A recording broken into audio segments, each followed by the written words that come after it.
horror segments, we are doing Heart of Battle today with the 2MK team. But we are doing our upper level of Heart of Battle. Specifically, we are looking into more spotting for OmniRabbit rather than for our players who tend to have more other things to work through. OmniRabbit's work is largely about mindsets right now, and of course getting used to the fact that having hit Diamond, he often finds himself facing Masters, Ultimate Grandmasters, people who play this game a lot, and therefore have a lot more experience.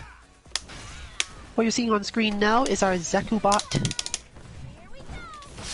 with one of the main purposes here being to help practice a certain type of whiff punish and get used to the ranges relative to things like LK command grab, etc.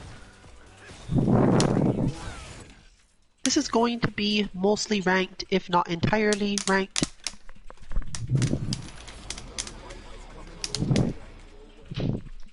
And our standard way of doing this is meant to simulate that feeling of being at a tournament. At tournaments, you get told things before your matches. If someone has seen your opponent do a particular thing, you get told things between matches. If you've gotten spotter data from us before, it's usually also been between rounds. This is your 40th match. But sometimes, you don't give between the rounds. You could yell. But in this case, we're not going to be doing that. We're going to simulate it straight up from the perspective of normal, which means there's basically silence in overall while OmniRabbit is fighting. I may make a comment or two between rounds, but this is most likely more so going to be toward the stream itself than giving him any information. Or something akin to commentary.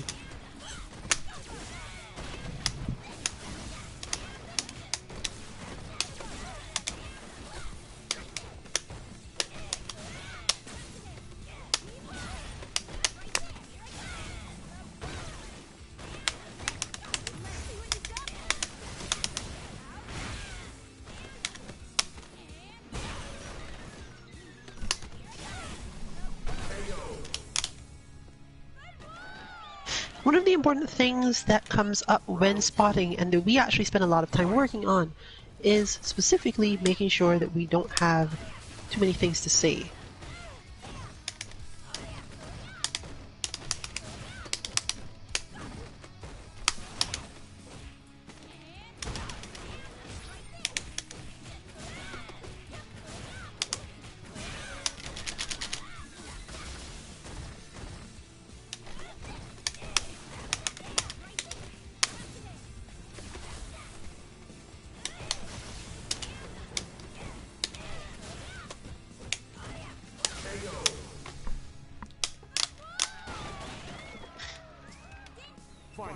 This is actually really important because when you have to convey a very small amount of information to people in a short time, you don't want to confuse them.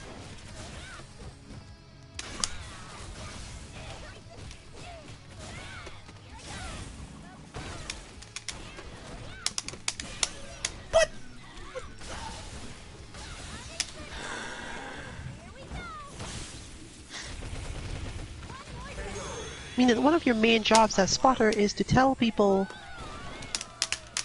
the shortest thing you can find. In this case, the shortest thing I can find to say is the opponent likes to hit buttons in neutral, might be able to be neutral jumped at max range. Crouching moves are not likely to work, they're going to hit their way out of it, and they don't stand at the range where it matters, meaning that this is closer to fighting a Karine than it is to fighting another Lara. Even though they technically have Lara mix-ups, you can think of it more so as a Karine fight. Round one. Fight. Now, from the side of viewers, this is a level 84 Lara, someone who manages to play online a lot, probably plays online in lag a lot. Who knows the tricks, who should be able to confirm and move through all these things. But the amount of information given was more so helping OmniRabbit fix mindset. Get into the, oh, I shouldn't really be looking for heavy Lara footsies. I should be looking for someone who wants to stay at a range similar to that which Karine does, and then stick to me once they get close enough. What?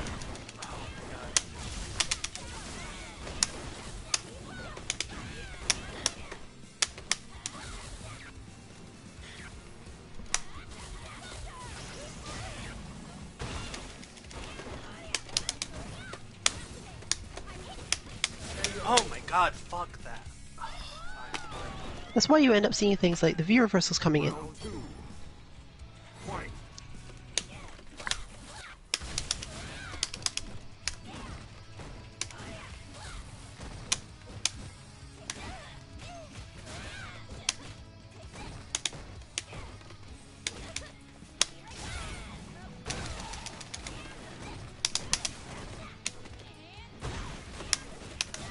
Why does that work? I'm plus 15.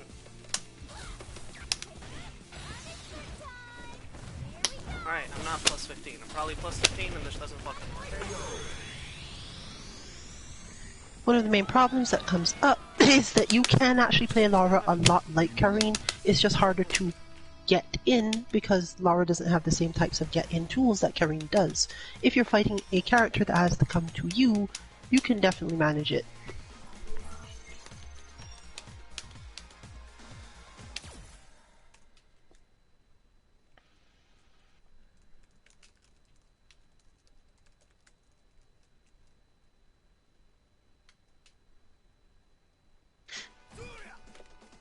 We often simulate tournaments themselves when players, just want to get in practice, need to deal with their emotions or similar, don't necessarily have a lot of time to play. We don't actually even know how long the stream is going to go, because part of understanding how well you can do at a fighting game has to do with how stressed you are when you try, the other things on your mind, the matchups you end up facing. All of these things come up in tournament a lot. So if you go to a tournament and face 2 bad matchups, you're basically out 0-2 probably. But did you manage to get anything out of it?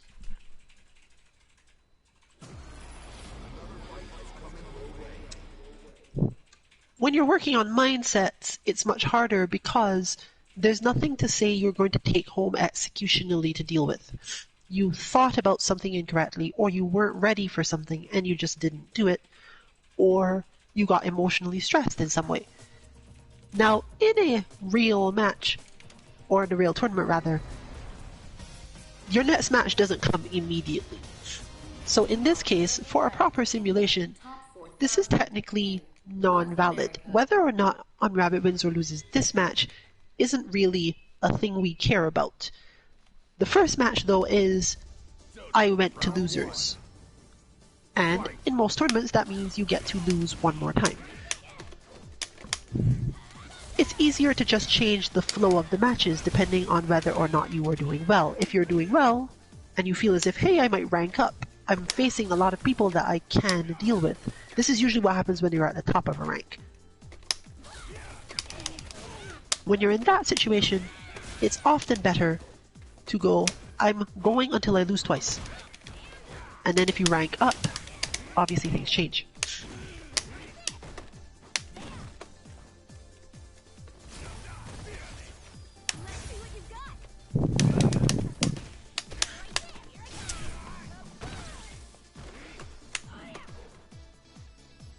When you're at the bottom of a rank, it's much better often, especially if one like this where you might be matched against people way higher than you, to think of things more like a round robin, such as the Sonic Boom tournament. You fight like 6 people and see how many you can win or lose. Round 2. Fight.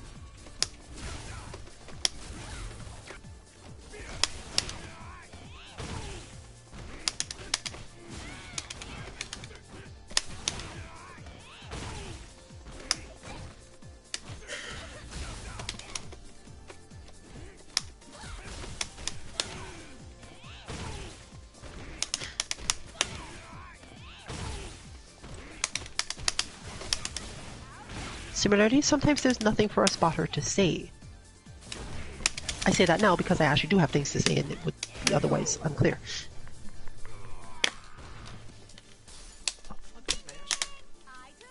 Final round. Fight.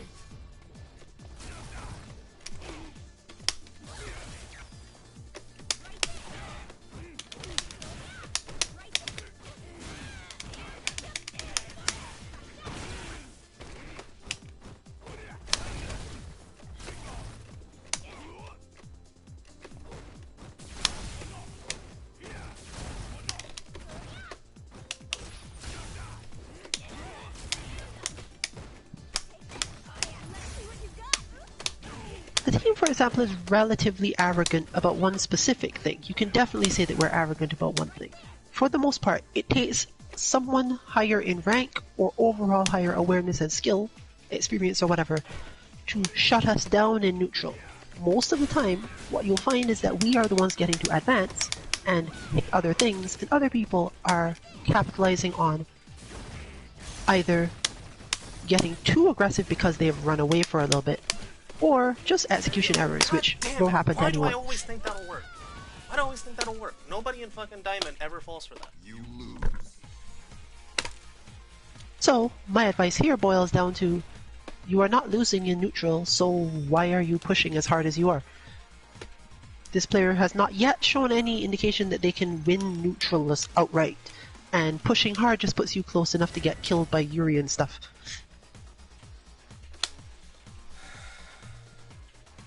Round one. Fight. That information is once again a mindset shift.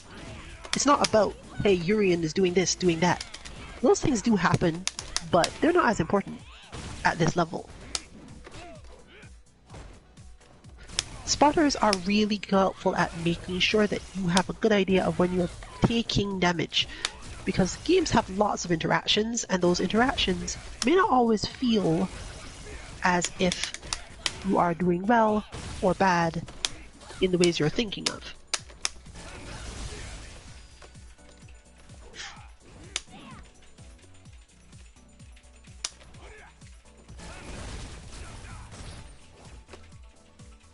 And Laura is a jujitsu character. She's good at defending her space, changing other people's momentum against them, etc. Why am I so fucking dumb?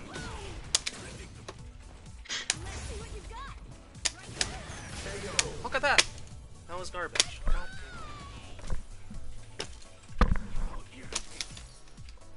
Round two. Fight.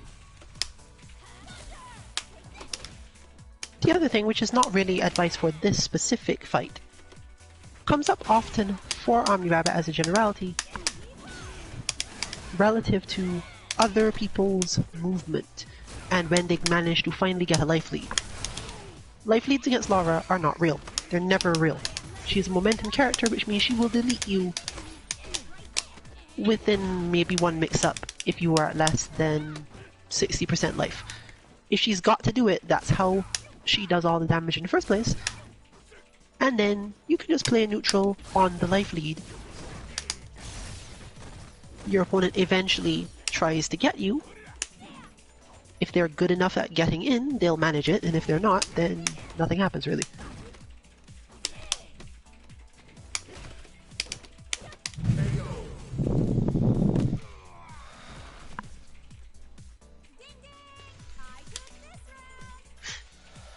Final round. Fight. You can do this by seeing if your opponent cracks, gets demoralized by being placed at that disadvantage.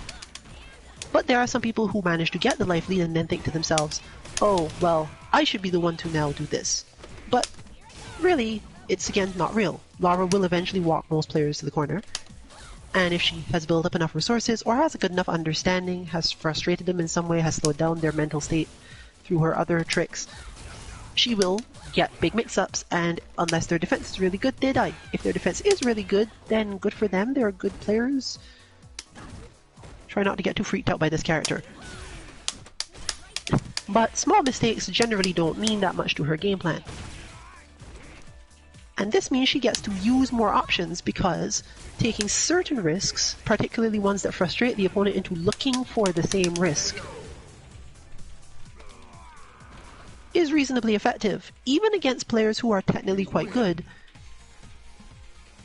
if you get enough of a life lead and use that life lead to pay for mental strain on your opponent, especially if you get away with it, like manage a sweep that they don't somehow punish because it's perfectly spaced in some way, or manage to land an overhead that they were really not expecting.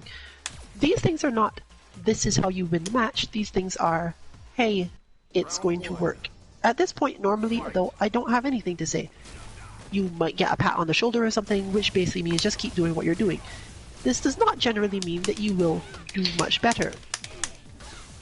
In fact, normally, and one of the other things that Unrabbit often has to get used to, is that the opponent is now adapting, evolving, and if they lost, part of the reason why you want to win your first match is because you then end up getting to be the one that sees the opponent's adaptation.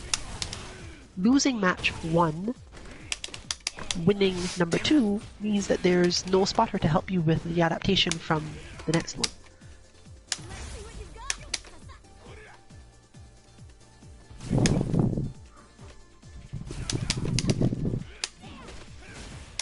There is no next one, it's just over. Making 3 to 5 kind of helpful.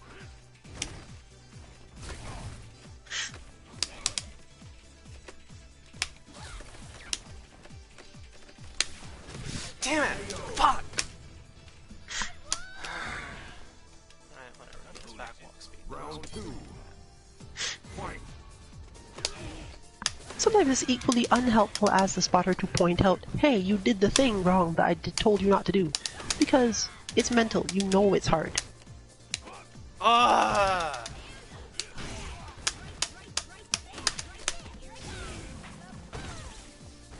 It's more like you can both look at the situation, know why it was lost, why it didn't go well, and then you just live with it.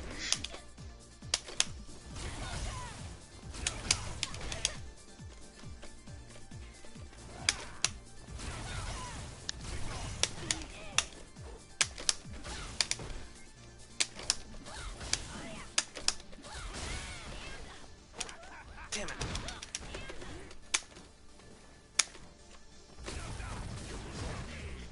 Damn it. I'm dead. I'm dead. Of course, this does go the other way when it comes to Urien. He can equally do momentum things, and you have to care. But being able to stay calm through them, as something that Urien Bot helps with, especially those specific situations, means you might manage to sneak out of the bad situation, regardless of his conversion. This is partially because most of us learned to flinch because Urien has landed the Aegis semi-setup at all. The bot is intended to teach you enough about that setup that when you see it look slightly imperfect, you might have some idea how to get out.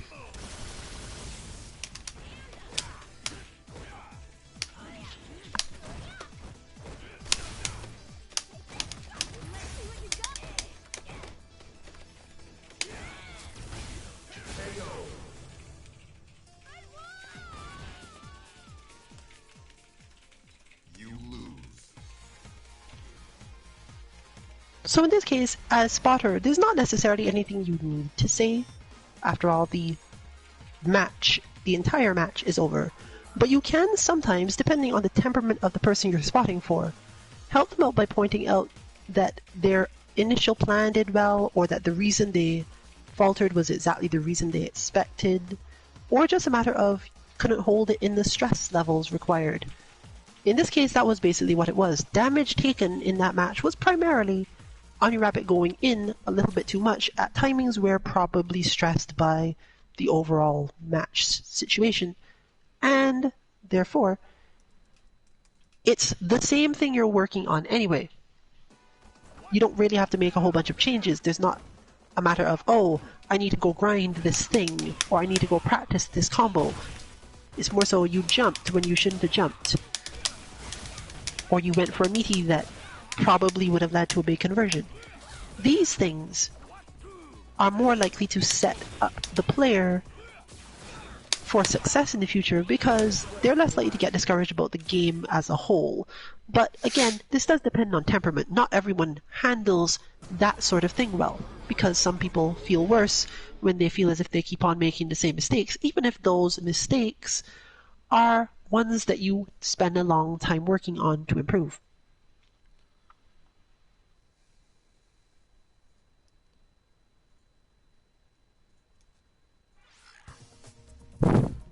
I was noting with the tournament setup, therefore, you can choose between, this is a round robin, I'm basically going to fight 6 or 7 people, From the top 20,000. and depending on your amount of time to play, that can be pretty clear.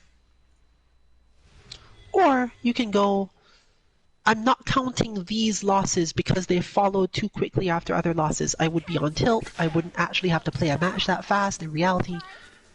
One good way to set it is when you win again, start counting. Or if you find yourself in a particularly good matchup, because this also simulates a tournament. You lose a round, you go to a good match for your character or that you're used to, and then you go, oh well, at least this I can handle, I can do this part. It might be discouraging if you still fail, but at least it's semi-realistic. You would be able to tell whether or not you can hold things stress-wise. Does being on tilt make you incapable of winning your good matchups?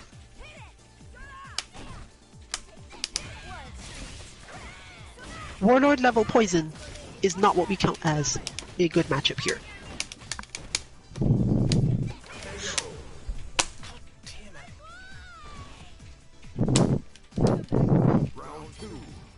Omni Rabbit does have some flows as to how to deal with poison, but it's usually a poison who is much more into zoning, and rank 53, not as likely. Encouraging the zoning spacing might help out though.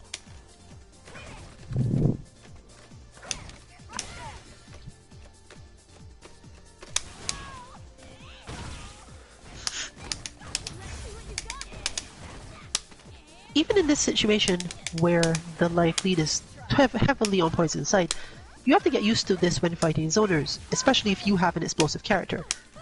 The amount of health they have relative to you, aside from when they've gotten you down to the point where you might trade, is basically completely irrelevant. Trades and throws. If you're going to die in one trade or one throw, then your health matters. Beyond that, your health doesn't matter. Other than obviously you would like to keep as much of it as possible so that you don't end up there. But as for advice for this particular flow, throw more clap, because this player does not necessarily show that they will get through the clap, and there's no specific reason to push too hard otherwise, because the clap will get out there and more meter will happen, and meter is what you need for most of the things you want to do here. When they start countering clap, then you can worry.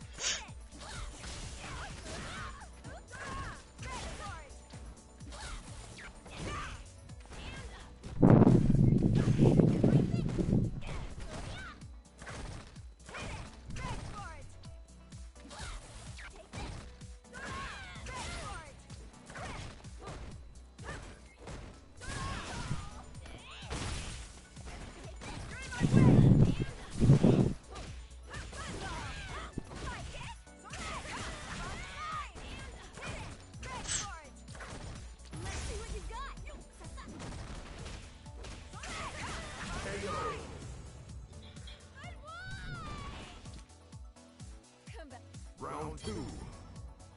Fight. This is also one of those things you learn as a spotter. You need to learn to read the mental state of the person you're spotting for relative to their goals in a matchup.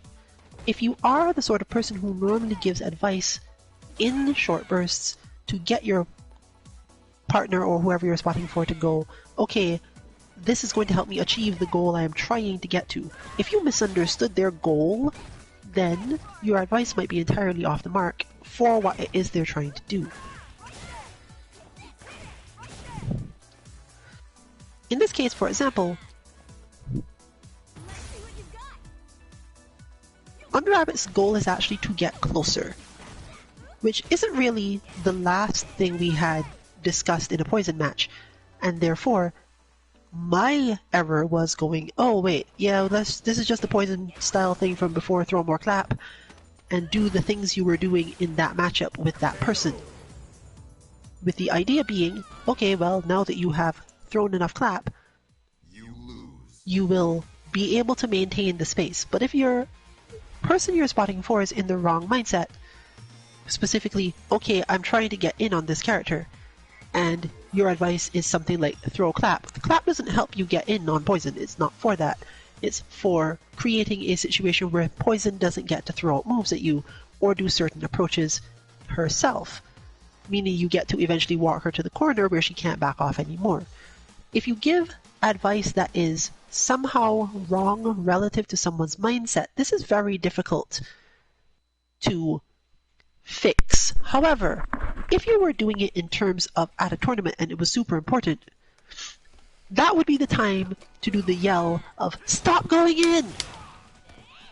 Not because it really helps, the opponent will then obviously know that your advice was to stop going in, but at least they might not have had the other half of it. Still, at that point it becomes a mechanical thing, and they'll immediately start thinking about how to resolve the problem the other way.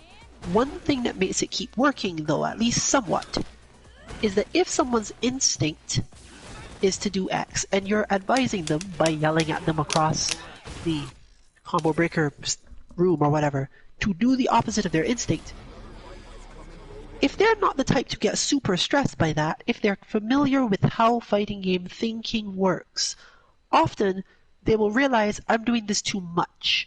But most of us, when we do something too much, it also means that we are going to fall back on it when we're stressed. And the opponent might not know exactly how much mental control you have.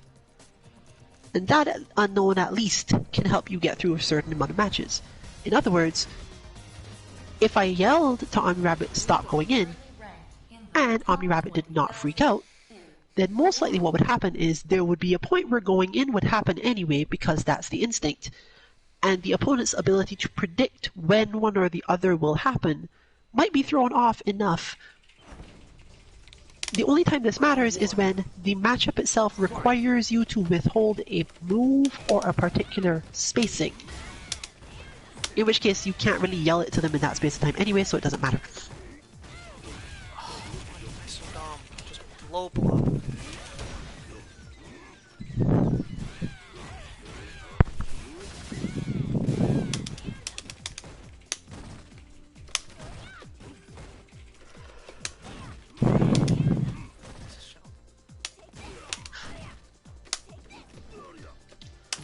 Akuma technically also does not count as one of Laura's better matchups, at least not the way OmniRabbit plays. He is momentumy enough that he will get his own stuff, and then he will get to walk away from that, and he will have enough meter to finish the job if anything goes wrong, even with her health. He also causes her to use up a lot of meter to try to get anything, and has various ways of dealing with clap being thrown at particular spacings. One of the things Laura needs most in this matchup is to move backward and forward by dashing a lot more.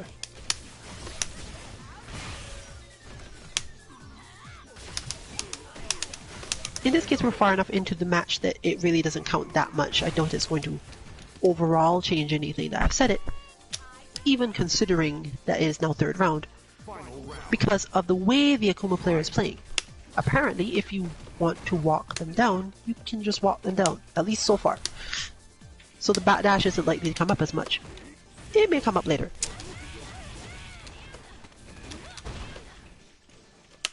What's more important is that as the spotter, I've noted that, but I still don't have enough information on the particular opponent to say how to apply it.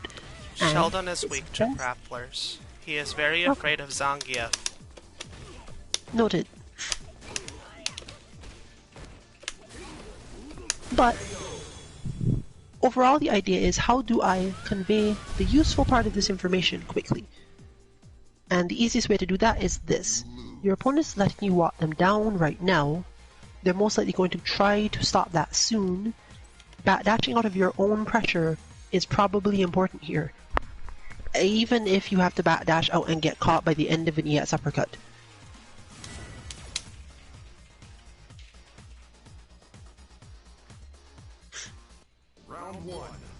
And because there isn't anything else specifically wrong going on in this match, or the match has not risen to the level where it can be seen, that's all the advice you can give. Speculating too much just means that if the opponent adapts in a way that you as the spotter did not expect, situations get bad. Because you've now told the person you're helping to do something that the opponent might even be looking for.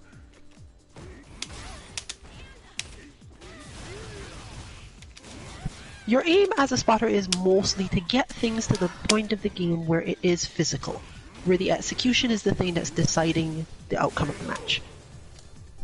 And of course, the, random guess style decision making. Round 2. Fight.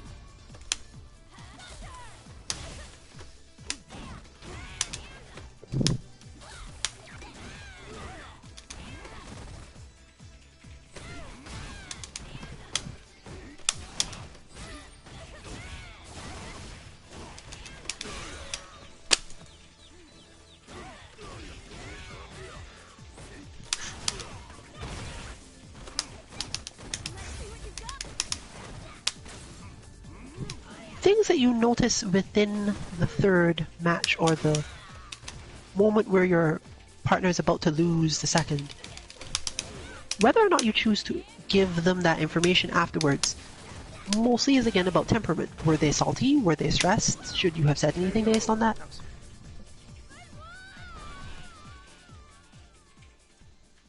You lose. So of course it matters to pair up people in coaching who have a good grasp of the other player's mental state and what it's likely to be at particular times. In this case, for example, I'll make a mental note of other things that should be noted for this matchup. Maybe if we see a match between these two again, but it's not going to help to go into specifics of what would have been different or could have been different in that one, because the match is over, first of all, and secondly, it's so specific and not particularly physically trainable that it doesn't make sense to do things like switch to Akuma Bot and try it or anything. Especially since most of what came up there is not the sort of thing Akuma Bot is for.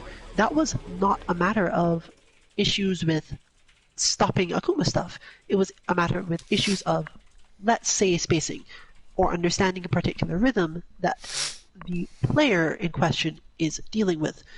That's where a spotter is most helpful. The ability to look at a player and go, you are playing differently than normal for this character, at least for normal by most people's standards. Therefore, the person who is in the heat of the moment is thinking about how to beat Akuma. The spotter is the one with the option to think about how to beat the player a lot of the time at this level. And of course, you build up the skills over time, which is another thing that a spotter can sometimes override by talking too much. You don't really want to spend too much time trying to lay out every little thing a person needs to do, because then at that point you're playing the match together and not really coaching. Which leads us to the next point. What to do when the person you're spotting for is adapting already. This is particularly troublesome when they start to adapt correctly, but it's late enough in the match that the opponent does a big conversion and they win or something. If you spent an entire match watching and thinking, please, you have to do this, you have to remember to do this, you have to remember to do this, come on, and they eventually start, do it like once or twice, it's like obvious that they got it. But of course, it's kind of late by then, so they still lose. What can you do? Usually not much. You tell them good, you got it, but you can also try something else. While it's going wrong, observe the opponent and see if you can think of anything that is likely to happen given that person's playstyle once the counter is applied.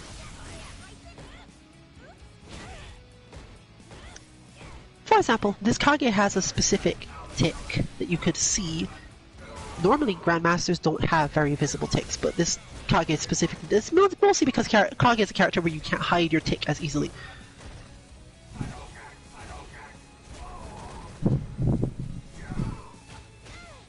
They're good at hiding it in neutral, but as soon as they get to a specific situation, it starts to show up.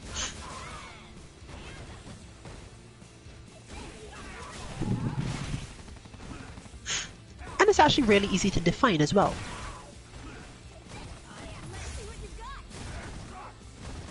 But Oni Rabbit is also adapting to it already, so this is technically the perfect example.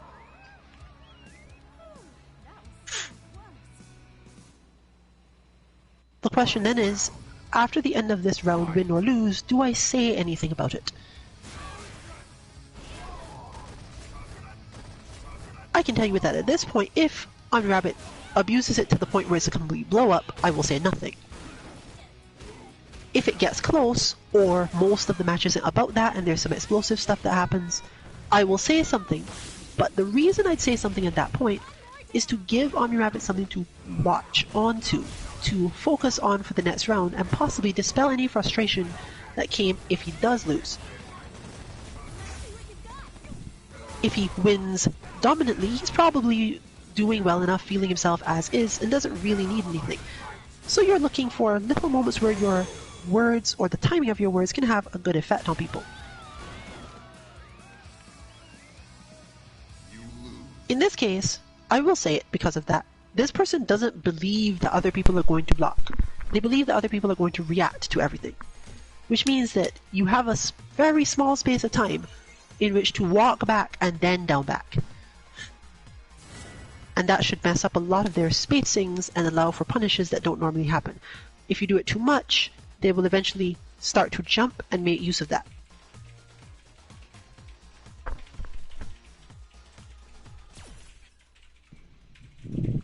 I think my biggest mistake was doing the super, because I need meter to discourage Kage pressure.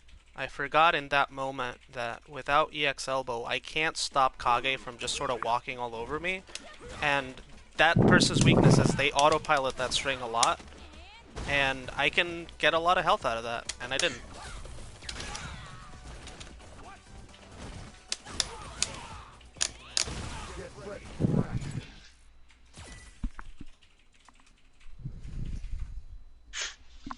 It's also one of those situations where you face an opponent. We've mentioned many times that we have the sheet, the way that we track information about matchups, what the most important thing in a matchup is. It's quite possible that a player has learned to get around the weakness that causes that level 1 thing. Usually this happens when the player or the character is footsies related, because pressure-y characters, the level 1 is often to figure out how to either prevent the situation or get out of the pressure, depending on which option is available to you. With footsie people, it's more so a matter of moving to the right spot. And therefore, there's a bit more time for that. But this also means that if their character was one that had that sort of strength, the level 1 is not necessarily as important. They're going to play more neutral or something. And even if you do end up facing the pressure string, you need to start thinking about the match, because you're normally expecting, well, Gief is going to try to get in so he can grab me. But then you realize this Gief is timing me out. Oh wait, what do I do now? You have to be able to do that mid-match. For example, we have our Akuma, who is not quite Grandmaster Akuma, so we expect slightly different behavior, but not a lot. Akuma players tend to hit less buttons as they get higher level. Not necessarily because hitting less buttons is a great idea, but because they're used to the idea that they can win without it. A lot of the time you just have to prove to them that they won't, and they'll start hitting buttons again. In our status effect streams, we've mentioned that Akuma is easy to frenzy, let's say. Round 2. Fight.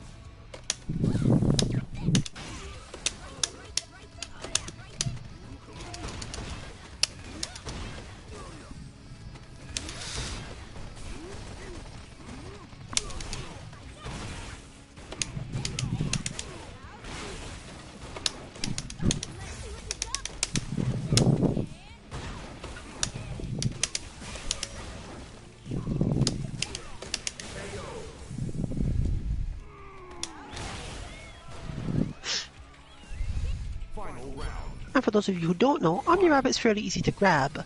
I can't even say that this is helpful because it's not going it's going to make him start attacking throws suddenly now. Nor is it specifically that he needs to look out for them in this matchup, even with this person, but simply that when they decide to go for a ton of grabs, that's likely to lead to them getting a lot of damage. But you can work that into your strategy as well. Laura is sort of a take the throw character precisely because she's so good at doing so much damage to reverse the situation. Unless your opponent is getting a ton of benefit out of these throws positionally, sometimes you just take the throws and not worry about it because what are they going to do? They'll eventually have to stop. Although honestly against Laura you don't really have to stop.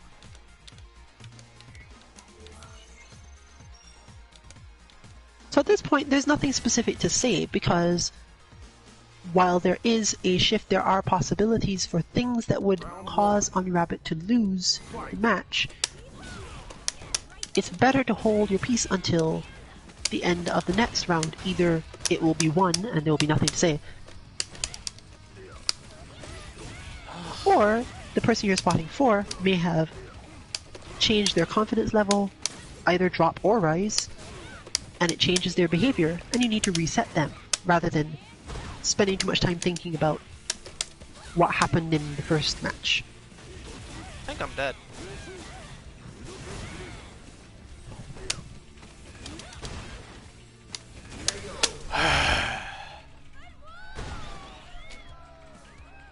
Round 2. Fight.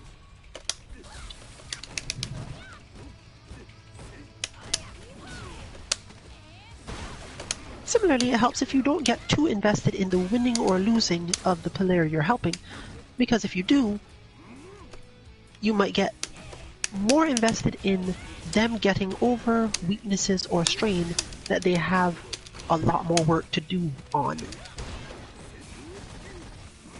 It's not good to stress out the person you're spotting for by pointing out to them, oh, you need to do this more because that's how you lost. They know the weakness already. You know it too. You're both there talking about it in your group long before anything else happens.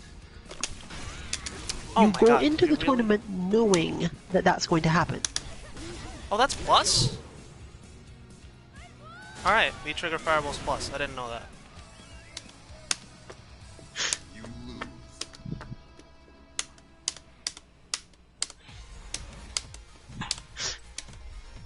Now we're faced with a situation where nothing in the match really brought up anything to say, so I have no advice. You're fine. Just keep doing it and try to avoid getting thrown as much. Rather, make them think about it at least. Because they've never shown that they can like uppercut neutral jumps on reaction, so let's see. That was so dumb. Ugh. Oh my God.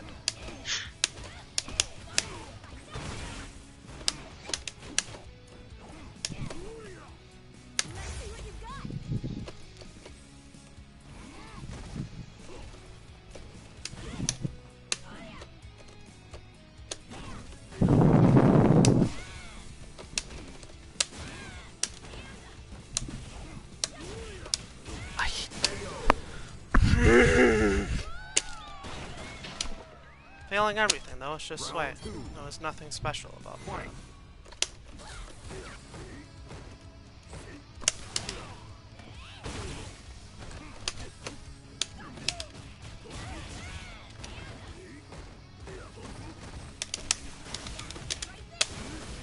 I saw that coming and I still don't fucking block.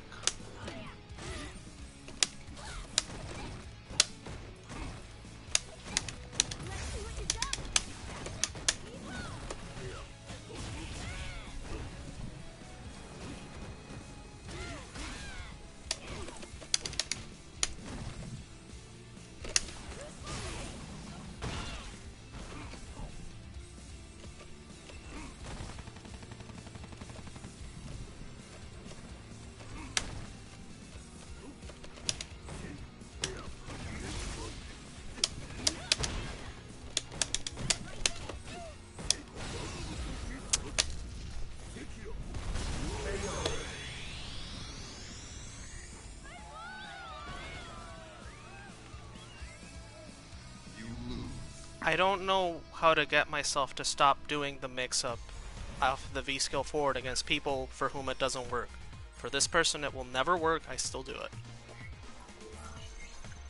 And that sort of observation is something that a player just has to own. I keep doing something I shouldn't be doing. It's common to all of us at even reasonably high levels of fighting games. Why do I keep doing that? It's so clearly wrong. But as the spotter, it's not your job to point it out. Because if you're familiar enough with either the character, the person, or the game, you know why they're doing it. They're doing it because it's habitual. And telling someone, hey, you stop your bad habit now, is really unhelpful, especially when they're already stressed out, so there's nothing to say. In fact, the only thing I have to say about that matchup was actually something unrelated. The last cross-up jump was really good. Because the opponent's in a mental state where they would probably want to try for the uppercut, but they are so not thinking about that jump, especially given that there was basically no jump for the entire round. It didn't lead to much, but it was forward throw from Akuma, noticing the opponent being in the correct space for potentially trying to dash up and throw, for example, 20,000. realizing that that got delayed long enough, and then jumping. Oh, we're back to the poison. And that means that now, having said this is the equivalent of ending up with someone back in losers, except that we weren't counting this poison as part of the tournament, really. But we could treat it as watching another Lara having fought them, which is technically right. But there, now you see there is a difference. There is the whole, I am going to throw clap so that you have to make movements, so that I get to block moves, or so that you jump, or so that I can jump over you. Any number of things that is not based on, I'm going to throw clap so I can move in.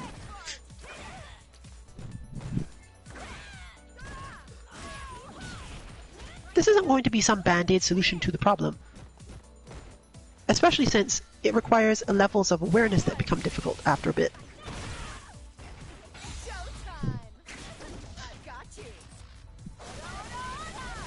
Take off.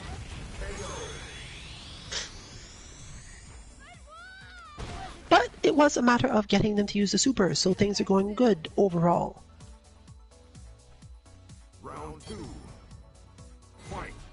It was at this point, if I were in the audience, I would yell raw V-trigger, because poison does not do enough damage in most situations to make activating V-trigger raw a bad thing, but just the mental buff that one gets from being able to sway through things, especially the buff you get from really successfully doing it well, is totally worth it. Waiting for the moment of, okay, I have gotten my forward heavy punch, now I can cancel into it. It's nice, it prevents you from taking any damage, but she's not really a character that just goes, oh, sweet, you activated a neutral, now you die. The difficulty is, of course, verifying that neutral is neutral, but once you've done it, it's not that bad.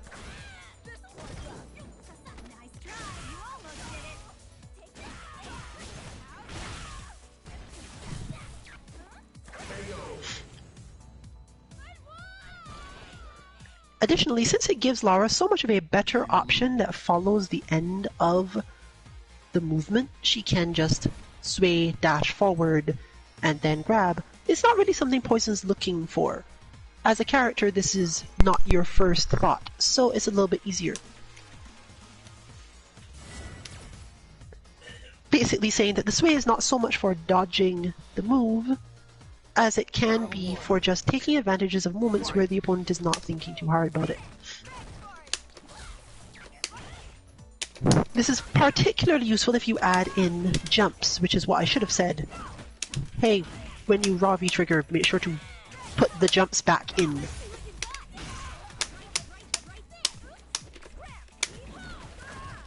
That sort of thing holds a risk against certain types of players, and with certain types of people you're helping.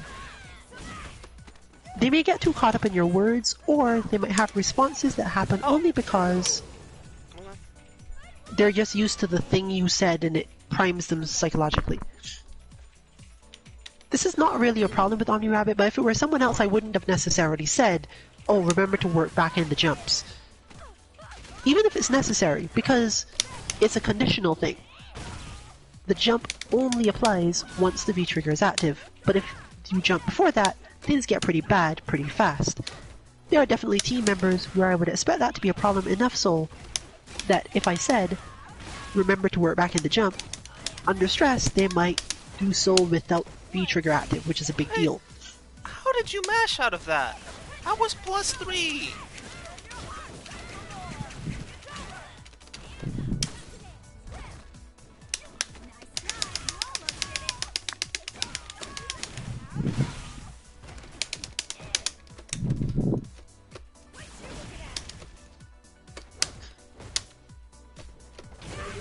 The other thing you cannot do is get invested in a close match at the end, especially if you can see the win condition. If you can see exactly what the player needs to do, everything's just coming together for you and you can feel out what the opponent's state is, that does not mean that the person you're spotting for is in that state. In fact, it probably means that they're not. Because if they were, they would just do it and you wouldn't even have to get invested. You might as well cover your eyes at that point. Because if it was going to happen, then good, and if it isn't going to happen, you probably really don't want to see what they do instead, because it might tempt you to scold them for it, which is unhelpful entirely. Today my stick is having the glitch where it holds a direction for a very long time without me meaning to, over and over, and I don't really know what's going on. But near the end there, I was just sort of crouching in neutral and not really blocking, and it's because I couldn't down back. It was just repeating the input for more frames. I don't know, I'd like to take it to Victrix to get them to check it out, but there's no events anymore, so it's not like I can. Well, it's good to be aware of it, because that sort of thing, if you're good at analyzing out the possible effects of something, that's, again, spotter's job. A lot of a spotter's job is actually learning when not to say things. In fact, the better things are going, the less you should have to say. Even when the person you're with loses, you should just be able to go, okay, well, everything's fine, just keep going. And they should in turn learn, as long as they know you're nearby for sure, to take that as a sign that whatever they were thinking of should probably be the thing they keep doing. It's not necessarily that they shouldn't change anything, but that you believe that they are going to make whatever adaptation is necessary. And if not, it really won't matter because they'll lose and then there won't be any more rounds to do it on. This changes when you are spotting for longer sets, which is not something people do a lot except for practice. But 3 out of 5 does matter, so we'll go over what that's like in a bit, because we're not having any right now.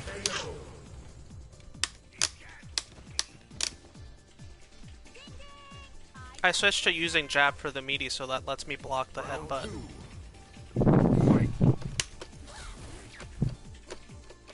And there's another good reason. The amount of things that other people know about their characters in specific situations, you have to be fairly high on the analyst tier of spotting to know to tell them this thing or that thing. They may have already solved the problem, or solved a different problem that you didn't know had a solution. Okay.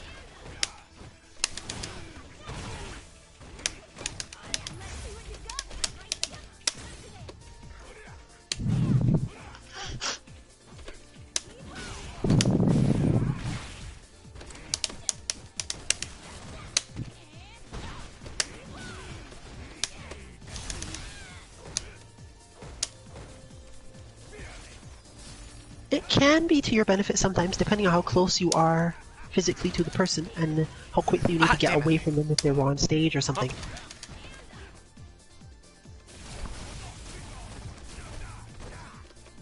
To just lean in close enough for them to tell you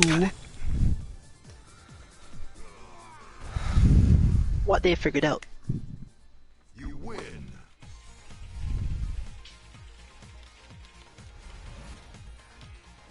You're going to need some sort of signal for this if you're going to be trying to do it long term though, because leaning in to tell them something and leaning in to listen don't really they shouldn't be the same. You don't have enough time for them to be the same. You do have 1 minute of coaching between things, but one, you do get heard if you're sitting close enough to the other person.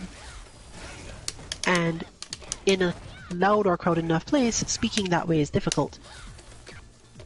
But it's also because the less you can spend time you can spend talking, especially if the player is already seemingly doing well, that's precisely why you don't want to do it.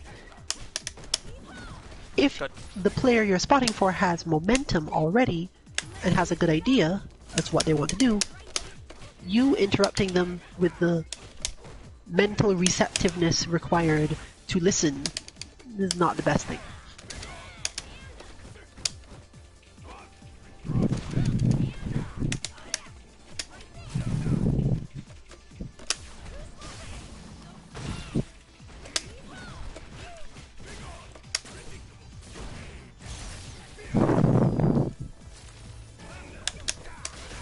Oh.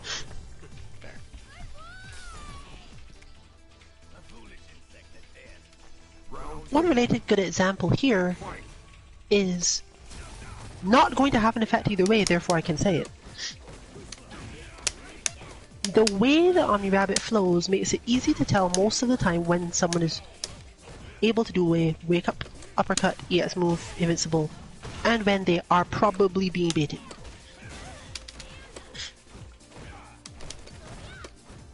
Laura has a lot of moves with very long startup that technically only hit opponents who are already intimidated in some way. At this level, their physical reaction will kick in to stop something. So you get better odds out of walk forward into stand medium kick, for example.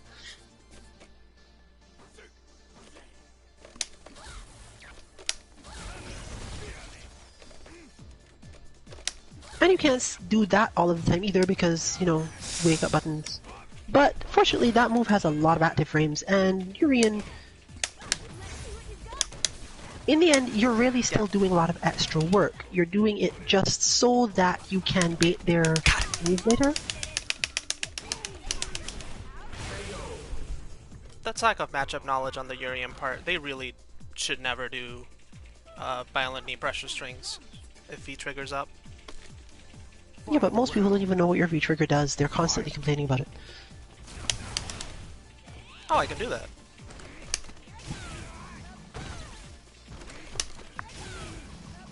Is that gonna work a third time? Yeah. If you realize that you're constantly being beat up by people doing pressure string things, you should generally figure out as quickly as possible how to change their idea of the fact that they can do it. Even if that idea change causes you to take a little damage, especially if you have a life lead like this that you can cash out by doing that, you absolutely want to give them the impression you need to think about other wake-ups. Why? Because if you do have that tendency, that instinct to constantly do the pressure on the wake-up, it removes an entire decision from your opponent if you never make them even once think about the fact that, oh, you might need to do this sometimes differently.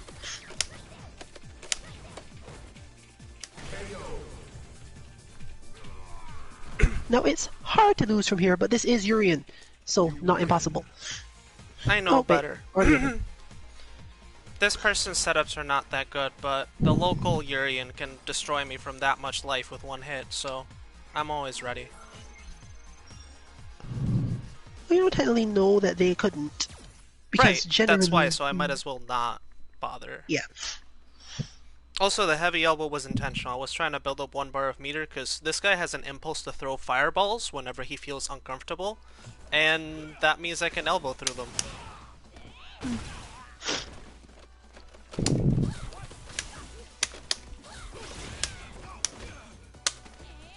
But we are back to Zakubot for a little bit longer. And that was a win. And that means we've been at it for an hour. Continuous play. Which is, honestly, something you build up more strategically over time. But we are now into the point where basically the next loss is the end of the stream.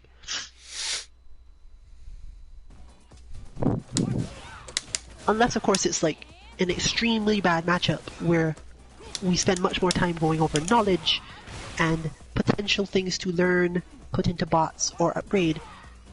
If it's something you could look at and go, I should be able to win this, even if my odds aren't that great, then it counts as the next part of the tournament counts as, hey, we're going out now.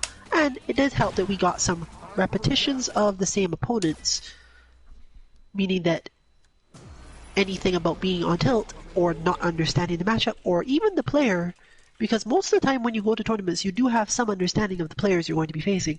You might have looked at some of their online play, managed to find their CFN. People do prepare for tournaments by checking on their opponents. That is the other level of strategy depth to games like this. So ranked is a little less of a tournament simulation in that way because you have no idea a lot of the time. You are currently ranked in the top 20,000. But thankfully today that has not been the case, and we are going into, therefore, our... I think I know this name.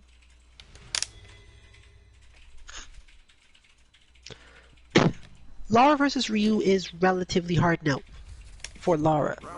Specifically in that Ryu can now actually do the fireball thing for long enough to make Lara uncomfortable, and Lara doesn't have enough meter to deal with it. Before, you had, okay, Ryu can do this for this long, and if he tries to do any offense, he'll run out of V meter before he gets his offense off. It's absolutely possible as Ryu now to just activate your V trigger for the sole purpose of making your opponent expect fireballs. And then to be able to use those fireballs if you need them. Pressure and similar.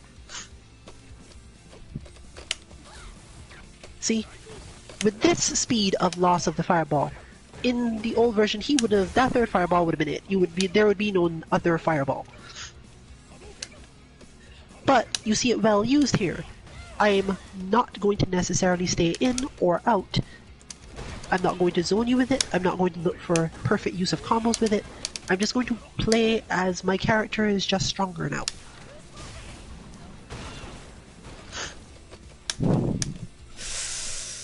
This makes it hard for Lara primarily because she doesn't get to use her meter for much. And when she does, it's risky to try. Huh. Okay. Should've done like it. Round two. Fight.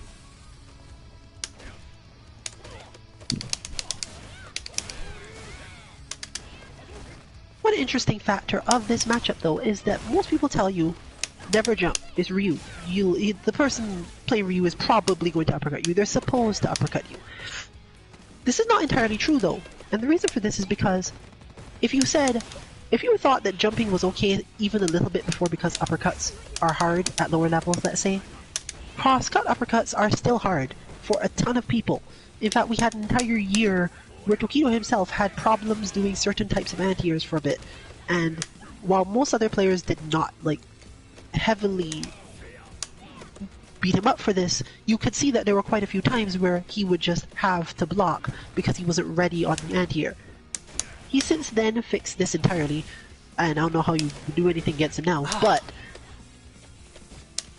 the main point being made here is actually that, yeah, you can jump against Ryu with Lara specifically. And the reason you can do it with Lara specifically is because Ryu has too many other things to worry about on the ground that he must actively play out.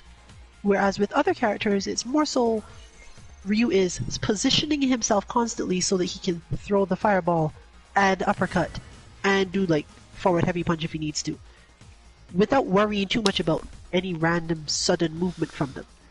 Because most characters can't attack from long range and have it be safer than when they attack from close. Lara does have this potential, and it can cause Ryu a lot of problems, so he can't constantly be focused on the jump as much as he might like to.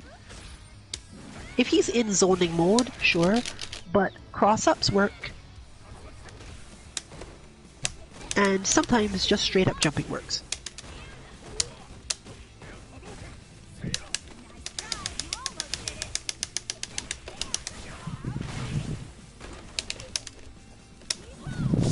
That was bad.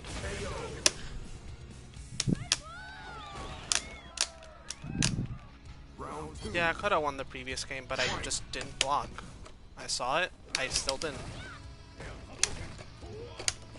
one thing that we often talk about is telling the person to change one of their instincts, redirect it.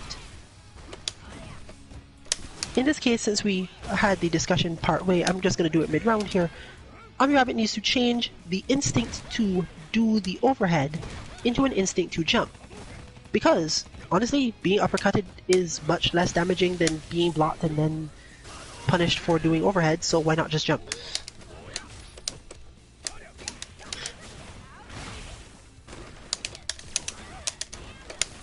Oh my god, right, he didn't throw a fireball. Fuck. You lose.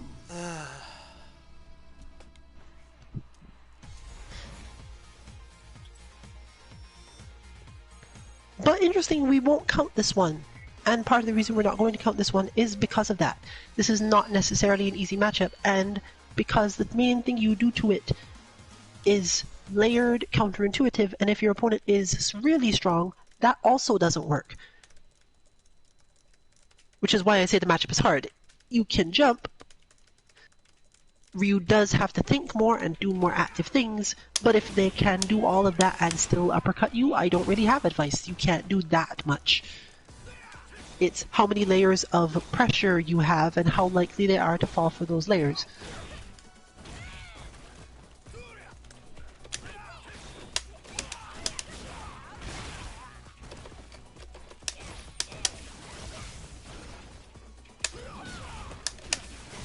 With that said though, regardless of much else, it's probably that we're still going to count the next match. Unless it's one of the people that have been faced before.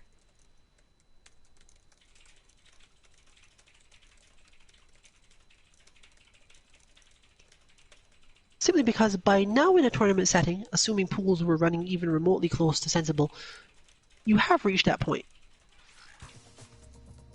And while some of us get more stressed by not playing and having to wait around for our matches than by playing, Omni Rabbit is not exactly this player. And here we have a matchup that technically should be one that counts as, okay, I can do this. In the world. And this is one of the ones where I go beforehand. Please remember that you can just throw a giant flip. Almost all of them, just throw it. I know you haven't trained it on the bot that much, but just manage it once so that they freak out if it's necessary. Especially with V-Skill too. Got all sorts of weirdness now to work on. Round one. Fight.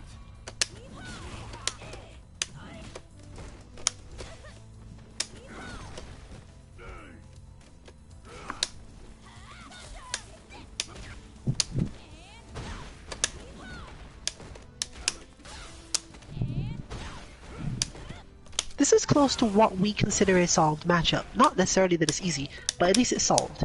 A solved matchup for us is, you can look at the sheet, you can see all of the notes, you understand all of the notes, and you could probably tell yourself, mentally, you could run through in your head, this is how this works. This is exactly how this works. I know how to win this based on reading these 5 pieces of information.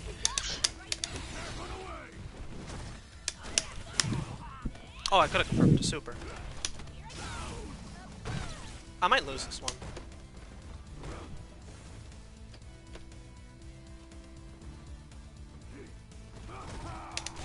Or not.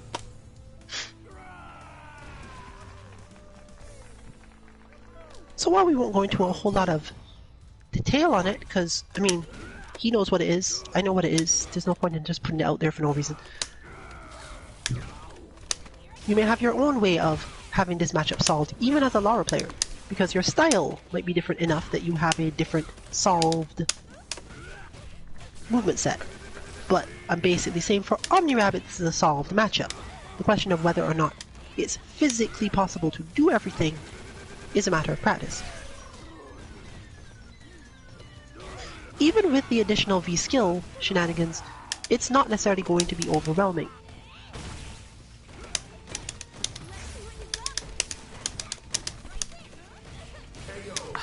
Of course, he knows how to do that. He knows how to deal with that. Final round. Fight.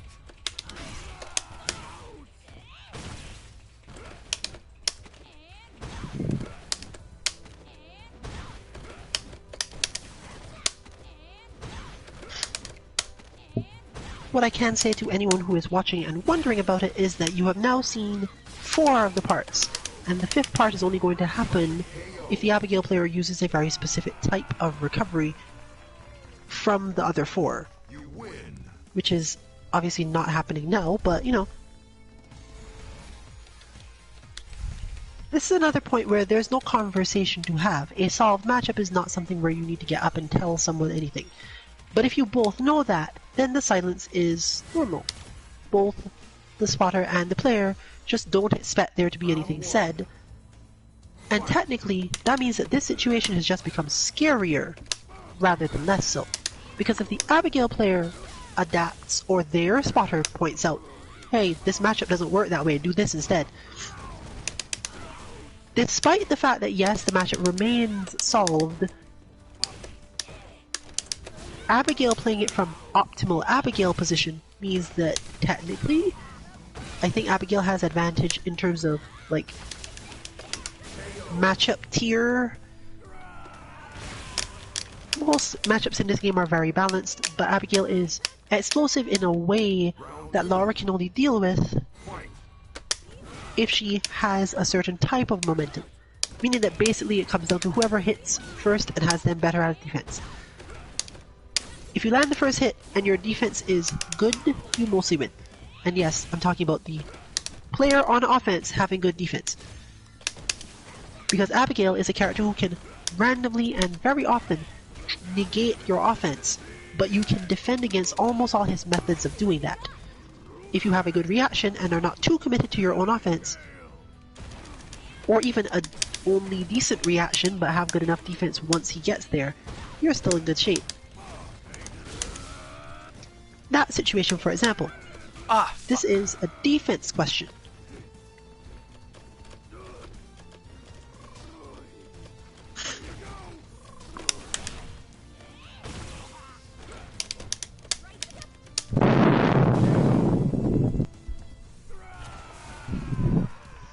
That isn't part of confidence thing. That Chire startup and the throw part of EX elbow looks like it doesn't work. You have to believe in it. It will work every time. I tried this as soon as V-Skill 2 came out. That works every time. If you time it right, the Chire will never hit you because you're still in the throw animation.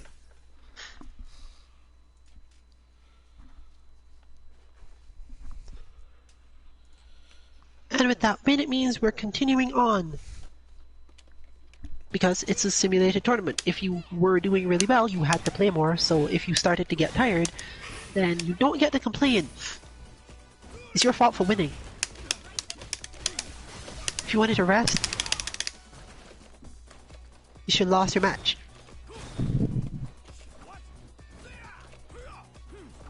Although honestly, it doesn't work like that at all, actually, in most tournaments. The more you win, the more likely you are to get to rest because you have to fight less people.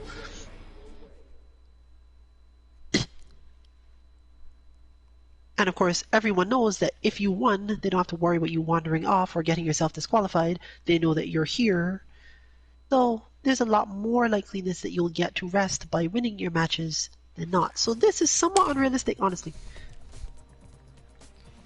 Is this the same one? I think the other one was wearing the tracksuit. Let's see. The Kage?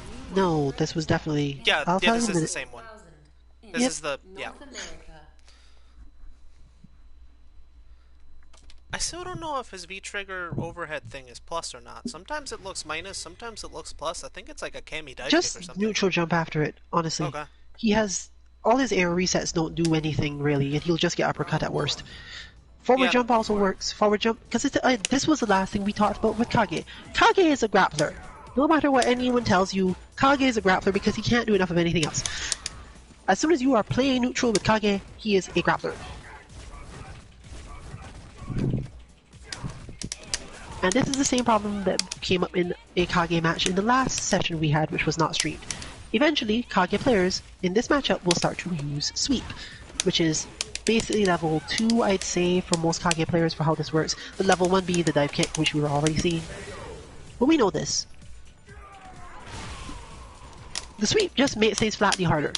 is one of those things that comes up in our matchup solving. Sometimes your tool just flatly makes things better. Your opponent doesn't have a real good counter to it. They could say, oh well, I'll block, but the entire reason you're hitting sweep is so that they will. And you're just willing to take whatever damage comes from that, because once Kage gets you to stop walking backward, then he does half your health and damage. That's what the sweep is for. To the point where it's technically in Omni Rabbit's favor to get out of even a situation with sweep by using EX elbow when you could just go, well, why didn't you just block the sweep? Because that's what they want.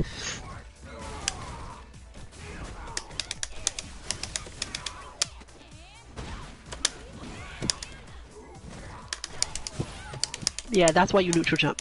Because if the player does not necessarily think you're going to do anything, they think you're going to keep blocking, your best option is to neutral jump, because almost all of their pressure fails. And the pressure that does succeed, you don't really care about. I think the V-Trigger 1 overhead thing lags the game, because my button presses just got eaten during that time. Like, during that animation, I just can't do anything. It's that the hit stun is long. No, Oh, I mean, I was trying to dodge it with sway, and nothing happened. Oh, that's probably not related to that. But, oh, off they go now, so they don't count anyway. We will assume that this opponent threw their stick or something and got disqualified, I guess. Nothing against Cassius. I have no idea if they're that type of person. I'm just saying that for the purposes of our simulation, that's what we're going to treat it as. A lot of people in this situation, if they quit like that and they're either master or grandmaster, they're grinding for the next one, and they just don't want to keep losing points because they feel like they might lose it. This happened to me with Sonic Sol, where I kept running into him and ranked like 5 times in one night, and later I watched the stream archives and he was just trying to get to grandmaster, so sure, I respect that. This is something people do mostly when they feel as if they're not getting a whole lot of experience at their level. And this is valid enough relatively. If you are fighting people who are mostly... Because it happens easily. You know that you want to compete in the next tier so that you can get the XP, but every time you get close to that, you obviously fight someone in that tier, lose because you don't have the XP yet, and back up in the other tier, and then for some reason find yourself fighting a streak of people, mostly your own level, who either run from you, rage quit, happen to win because you dropped execution, something, just a little annoyances that more so take away your chances of getting where you want to go than forcing you to say, oh well, maybe I should be here in this tier. No, sometimes you really just shouldn't, and it is actually just bad luck, so you have to think about this. Whether or not that is specific things happening, but there's definitely a reason why someone higher ranked than you, very close to the next rank, might just take the win or loss and leave. This guy's a genius. Wow. And another reason this does happen is because sometimes they realize you, the person I'm playing, are coming up through the ranks yourself. You should probably be higher ranked than me, and yet here I am, losing to you and not being able to get there. So let's just not fight each other at all, and both go beat up other people and get there faster.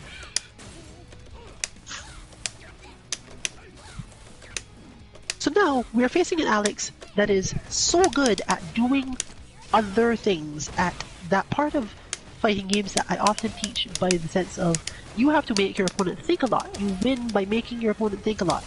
And Alex, by most people's standards, has no other real way to win.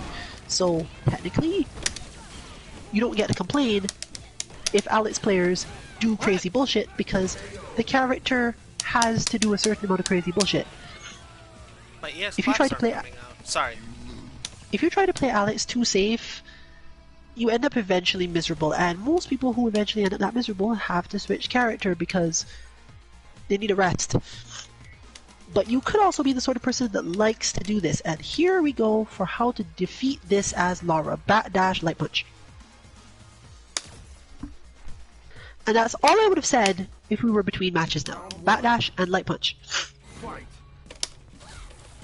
And it takes a lot of trust to go, okay, I'm going to do it. I don't know when, I don't know how, I don't know why it's supposed to help, but I'm going to do it. This is important in a spotter situation because you don't have time to explain all of the nuances for why this would be a good idea. You just don't.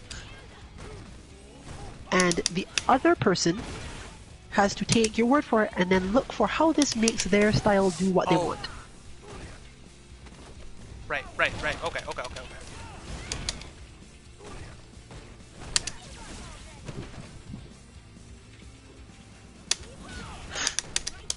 In cases like this, the question is, did I make a mistake in the way I expressed it? Because I realize now that this could be taken as bat dash and light punch as separate things. But I didn't mean that. I meant bat dash and then light punch. At which point, since the viewer or whoever only, the other people around you don't have the full context, you yell out to the player, Sound one faster. then the other, or something.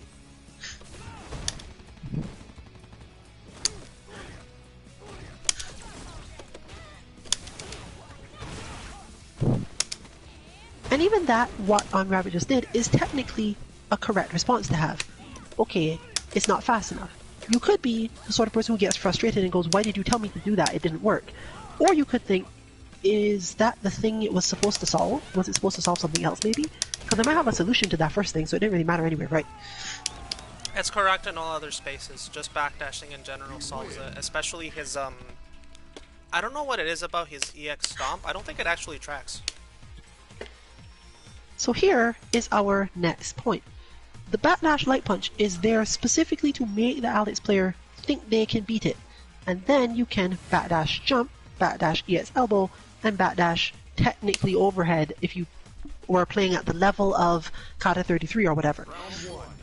Meaning that you need to do the Light Punch, because otherwise they will beat the Batdash every time. They will be willing to do it every time. But as soon as you've done the Light Punch, it opens up some other options. But that would have been too much information for in between one match. It's very stressful, honestly. Oh, that's smart.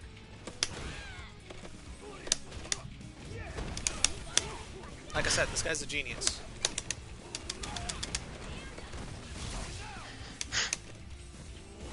It also helps to prime the player to do a specific thing, even if they don't necessarily understand it, without overloading their mind with all of the options as to how it's supposed to actually help in other ways. Once they play through one round like that, then you can get to the, oh, and yeah, then you can do this, and this, and this, and this other thing, and it will unlock their mindset, and it's great. That would have all been, technically was, shared between the rounds, but it couldn't have been done as, you need to Batdash Light Punch because you need to do this, and then this, and then this, and then this, because it will cause the player to have far too much on their mind without the simple, oh, the Batdash solving a problem that I'm having. It's intended to create a separate problem, but in order for you to deal with that, you have to understand what the problem becomes.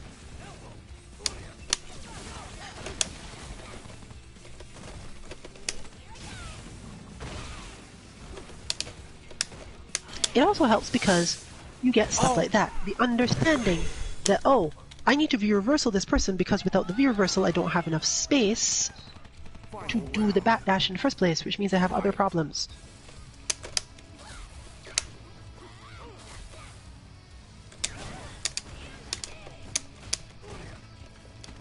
Oh my god, I fall for that every time.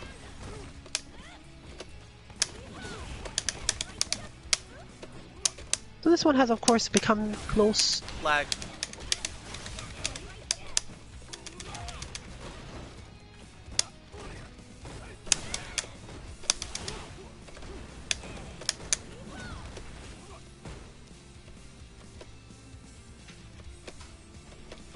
And honestly, this form of tension is hard on the spotter.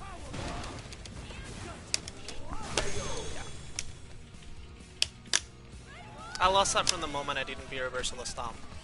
There was absolutely no reason not to, because his mix-up is too strong as a person in that moment. You have to do it. But with that, despite the small bit of lag, the lag wasn't really the reason the match was lost. It was, just as OmniRapid just described, oh, we're like 7 layers deep into the strategy here and I missed the point. And that is where we talk about you just get overloaded. There's too much. The better you become as a player, the more experience you get, the more likely you are for the first few layers to be so automatic that what's going on in the back of your head is, oh, I should reversal that stomp. But one way or another, that brings us to our end. I didn't really count how many wins there were technically, but the point is that we got a decent tournament simulation, and that brings us to the end of Heart of Battle for today, actually. So you can join us on Monday for more Street Fighter V action in our Mishmashi Battle Lounge. So back to silver and gold players and some bronze.